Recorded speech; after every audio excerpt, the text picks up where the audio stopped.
Tsaka hindi.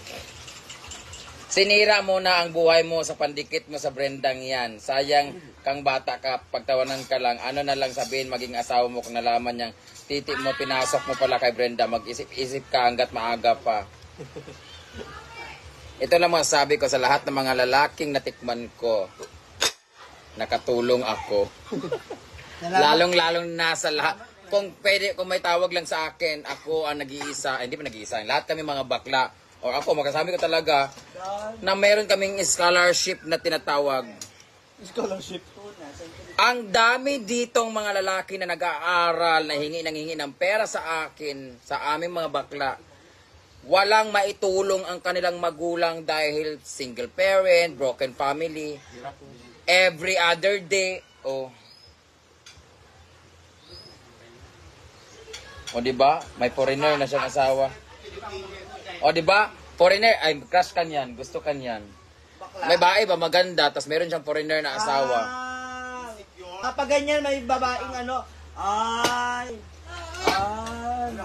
Ito lang masasabi ko, may mga lalaking walang kwenta na nag-aanak-anak lang ng mga babae.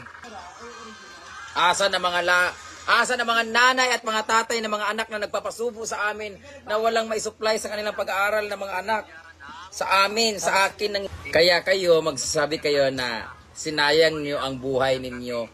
Patikim kayo kay Brenda. Excuse me. Kaya kay mamo, bumili na ako. Hindi umabot. Sabihin mo sa Brenda na yan, huwag niyang samantalahin ang kakulangan nyo, financial, para matikman, nakakahiya. Ayaw na mag-reply. Ayaw na.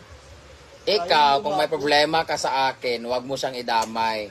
Dahil kami magkaibigan kami, okay? Ikaw, masaya na ang buhay mo kasi foreigner ang asawa mo, manahimik ka na lang. Ano? Pagkabi guys, kay mo lights. Pagkabi guys, lights ka. Yawa mong kanan. Ginagaya nyo pa nga yung ano namin, ginagawa namin. Hindi mo nyo sinend. Akong kasindi. Sinid ko. Singalan.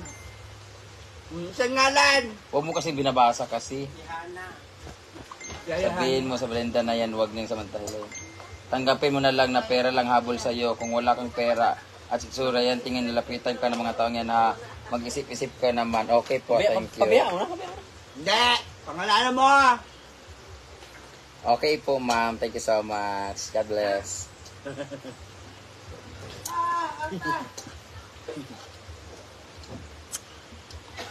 Ba't kasi pera lang ang habol?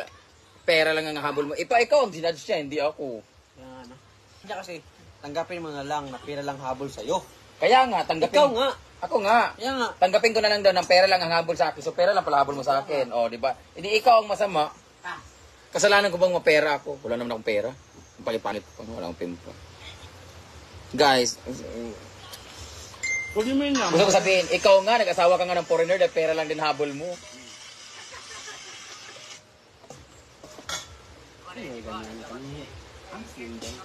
Ang nagsabi pa sa akin, ha, maganda na siya, may jowa siyang, may asawa siyang foreigner.